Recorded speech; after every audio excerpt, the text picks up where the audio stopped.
Hello, my name is Deven Burks. I'm currently a postdoctoral researcher at the University of Luxembourg, where I work on political philosophy, social epistemology, and digital ethics. For this year's 95th joint session, I will be talking to you about different approaches to fostering effective digital privacy protections. My paper, Digital Privacy and Social Norms, a meso-level approach, argues that we stand to benefit from adopting a different perspective towards our usual toolkit of digital privacy interventions. Now, to look at the outline of my paper, I will divide it into 5 parts: background to the paper and its argument, discussion of the differences between macro, micro, and meso-level approaches, analysis of social norms and maladaptive equilibria, review of challenges from methodological and conceptual complications, and ending with the paper's outcomes. Let's get started by talking about the background. If the internet age and digital revolution have made possible significant increases in human well-being and economic output through technological advances and enhanced information processing, they have also exposed internet users to new, unanticipated risks.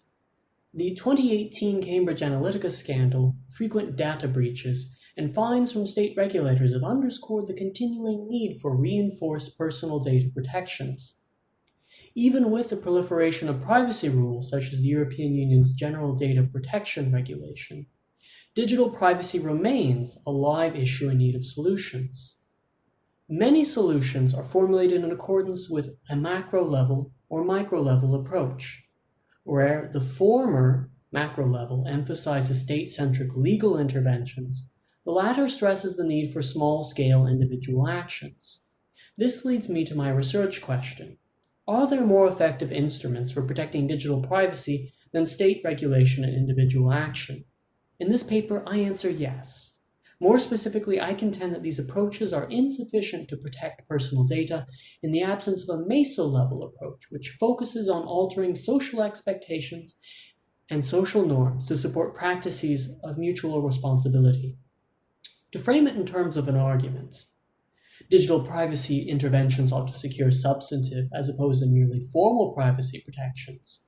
Substantive privacy protections require support from practices of mutual responsibility sustained by social norms. Digital privacy interventions informed by macro and micro-level approaches neglect such practices. Therefore, digital privacy interventions ought to be informed by meso-level approaches. For present purposes, and because it's not a philosophy talk without definitions, I offer the following definition of digital privacy, namely the protection of personally identifying or personally relevant data, such as name, location, online identifiers, from which it is possible to infer sensitive information, such as political opinions, personal beliefs, group membership, sexual orientation. In what follows, I will also draw on Bicchieri's definition of social norms from her 2017 book, a rule of behavior such that individuals prefer to conform to it on condition that they believe that A, most people in their reference network conform to it, the empirical expectation, and B, that most people in their reference network believe that they ought to conform to it, the normative expectation. I will assume that privacy is valuable, but otherwise remain agnostic about why it is valuable and whether that value is intrinsic or instrumental in nature. I will also assume for the time being that there are privacy-relevant social norms, though I will return to this assumption later. So let's talk about the macro, the micro, and the meso, starting with macro-level approaches. To reduce privacy risks, governments, information technology firms, and non-state practitioners have advanced a wide range of proposals: company ethics codes, public or private industry watchdogs, international agreements, and constitutional amendments. Whatever their merits, these proposals are mostly top-down initiatives with an emphasis on macro-level interventions which may not always be legible to the public or have their buy-in.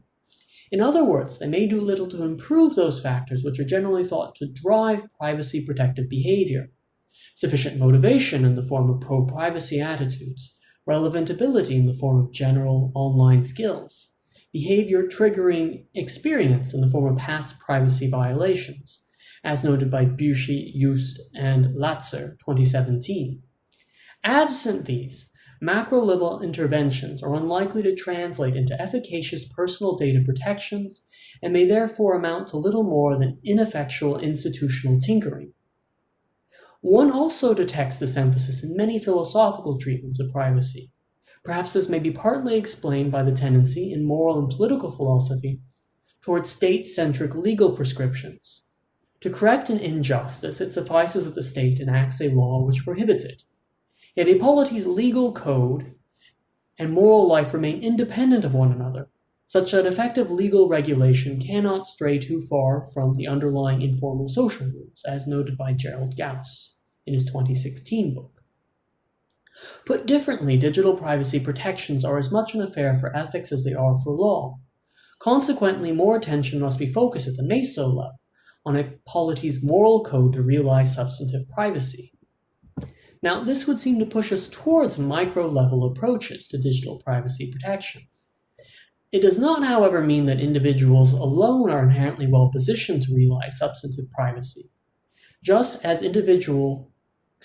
state action is insufficient to secure the necessary protections, the individual actions prescribed by the micro-level approach are insufficient to protect personal data. Even if individuals have pro-privacy attitudes and capably take steps to prevent privacy violations, others on their personal network may, unwittingly or wittingly, undermine their actions by indirectly making sensitive information available. To the extent that privacy is networked, even individuals who opt out of online modes of interaction may still be vulnerable to privacy violations. Simply put, groups ought to be a privileged level of analysis when it comes to evaluating the efficacy of privacy-enhancing interventions. This flaw is also reflected in the individual ethical focus of many philosophical accounts. To the contrary, privacy must be a collective concern, not only a personal one. Although empirical work suggests that individuals are frequently aware of privacy's collective character, as found in Hargitay and Marwick 2016, this work does not identify the normative thrust of privacy's collective nature.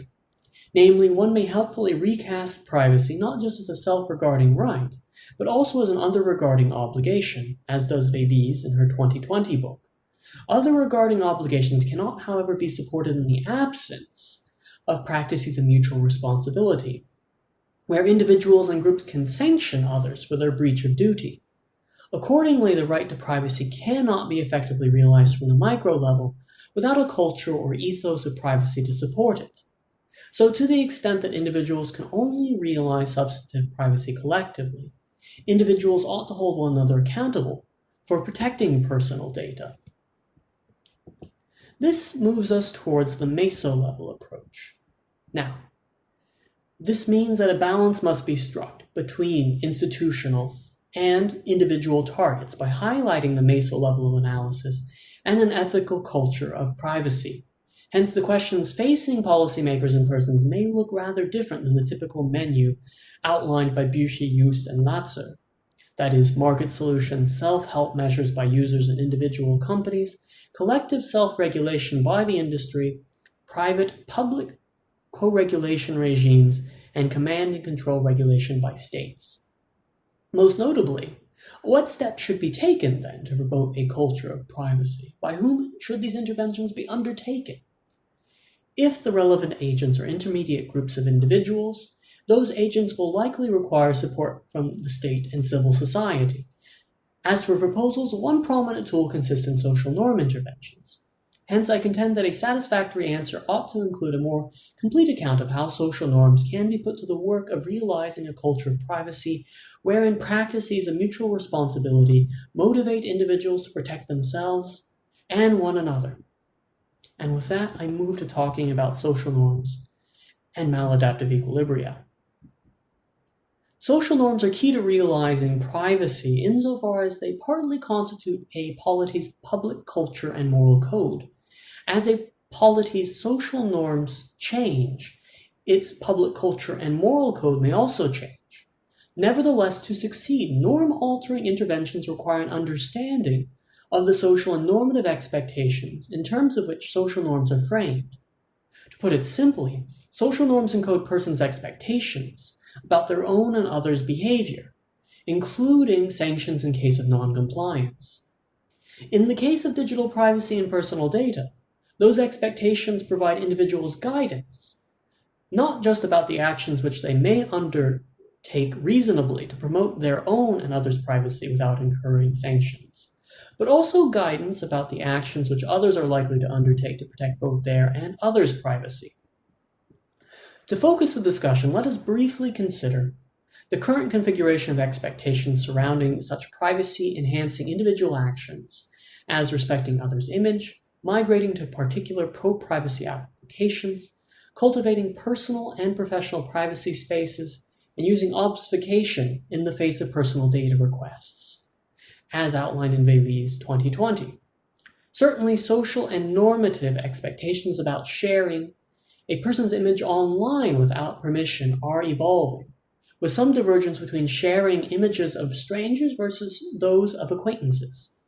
Similarly, expectations about the desirability of particular messaging applications, email services, and virtual peer networks are increasingly sensitive to perceived privacy violations, creating a market opening for those firms which demonstrate strong pro-privacy attitudes.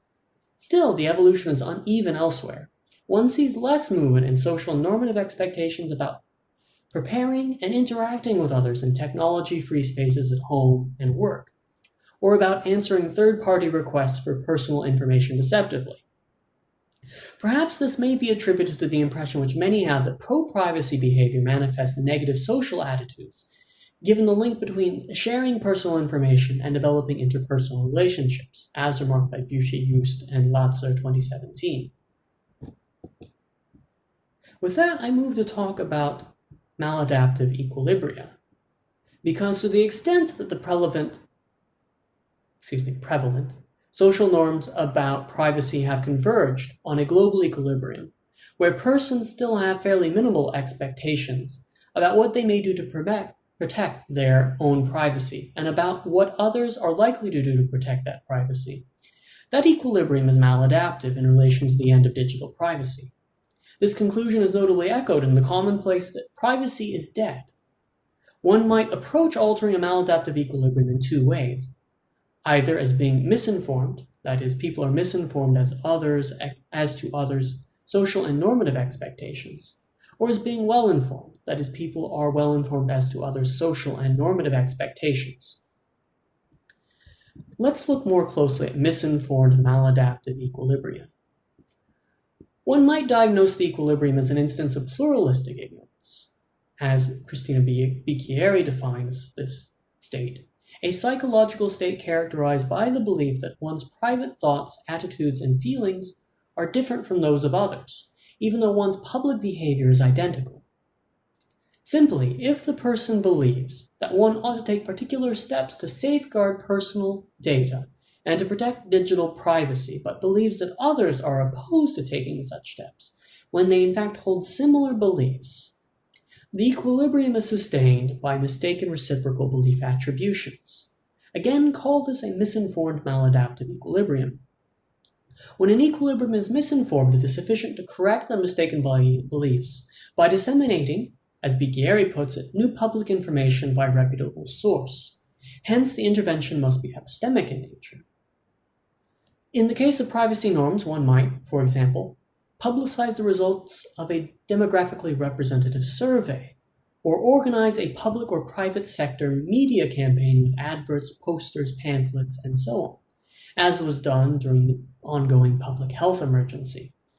When it comes to privacy, one might similarly conduct a large-scale polling exercise in order to gather information from respondents about their attitudes towards various privacy-enhancing individual actions and to publicize the information in some credible media source. Likewise, a focused media campaign showing strong majority preferences for certain everyday privacy protections could work to similar effect. While this does not preclude public policy interventions to enhance relevant abilities, for example, general internet skills and digital literacy, it does suggest that the operative causal lever is belief correction and belief coordination. This leaves the case of well-informed equilibria, because we may in fact diagnose maladaptive equilibria as an accurate reflection of current beliefs about the importance of digital privacy and the admissibility of certain individual actions. Here, the person does not believe that one ought to take particular steps to protect digital privacy and rightly believes that others are similarly opposed, meaning that the equilibrium is sustained by correct reciprocal belief attributions. When a maladaptive equilibrium is not misinformed or a case of pluralistic ignorance, one must ensure, as Bicchieri puts it, that a change in personal motivation is combined with a change in social expectations, i.e., when a convinced individual actually observes or believes that a reasonable proportion of his or her reference network is changing their behavior. Again, call this a well-informed maladaptive equilibrium. In this case, the social norm intervention must be motivational in nature. Put differently, norm-altering interventions are more challenging and require combining legislative tools, such as educational requirements, media interventions like edutainment, economic incentives such as fines for violations, and deliberative exercises including citizens' assemblies, with up-to-date empirical information about the changing behavior of community members, involving notably demographically representative surveys. In the context of privacy, this would most likely take shape as a bundle of different parallel measures. For instance, one might hold public hearings about personal data legislation at the time that media firms are incentivized to depict personal privacy-enhancing behavior by representative figures. Alternatively, one might support stronger internet data education programs for children and the elderly, and a National Data Privacy Day, hosted by public institutions, social movements, and associations for the broader population. One might also organize citizens' assemblies and deliberative polls on present or future privacy protections. On any course of action, it would be necessary to have publicly available a method of tracking and displaying corresponding real-time behavioral change. With that, let's talk about some possible complications for this picture. Let's suppose that the current situation is best characterized as a maladaptive equilibrium. The question remains how we should interpret that equilibrium. Ought we to view it as misinformed or well-informed? Insofar as recent surveys find that populations are generally concerned about privacy and disposed to value it highly, as found by Black, Setterfield, and Warren 2018, Pew Research Center 2019, and Brook and Valise 2020, one might view the existing equilibrium as being misinformed in character. Simply, individuals may mistakenly believe that their own pro-attitudes towards privacy are at odds with prevailing con-attitudes towards privacy. If so, this would mean that publicly trusted opinion polls or credible pro-privacy media campaigns could be sufficient to correct the mutual belief asymmetry, to recalibrate social normative expectations, and to dispose individuals to form practices of mutual responsibility about privacy. Nevertheless, one suspects that this story is too simple, and rightly so. Indeed, this suspicion is borne out by the survey findings in two ways. Let's look first at some methodological complications for this story. Although most surveys converge in finding that populations are generally concerned about privacy and value it highly, it is not evident that these surveys capture and represent the same concern and valuation. Some of this owes to methodological inconsistencies between studies. They measure attitudes on different scales, they understand different issues of privacy related, they offer detailed analyses on certain issues as privacy related. They offer detailed analyses on certain issues, but only cursory statements on others, as found in Black, Setterfield, and Warren 2018. In short, even when survey findings suggest widespread agreement, that agreement may be uneven or merely apparent. Relatedly, this leaves open the possibility of revisionary interpretations of privacy-relevant behavior. Current observations may be consistent with the reality that the current maladaptive equilibrium is in fact well-informed. In that same vein, one might worry that the current equilibrium is not just well-informed, but also sustained by, quote, a pragmatic response to the contemporary networked social environment, as noted by Hargitay, Marwick, 2016. This kind of rationalized cynicism may be compatible with valuing privacy highly and with the awareness that others similarly value privacy. Second, there are the conceptual complications. To begin, it may be misleading to think about social normative expectations as if there were a single equilibrium at issue which we might diagnose as either misinformed or well-informed. Rather, it may be more accurate to think of existing attitudes towards privacy as reflecting a multitude of equilibria, including configuration of more or less interconnected expectations and norms about particular actions which one might justifiably undertake. Put differently, although one speaks of privacy per se as a social norm, norms in fact regulate particular practices. Since pro-privacy behaviors are manifold, it is important to identify specific norms with particular practices. If so, it would mean that we ought to pass from a rough-grained analysis to a fine-grained one if the micro-level approach is to generate effective recommendations for altering particular configurations of digital privacy expectations and norms. Moreover, there is the risk of explanatory circularity.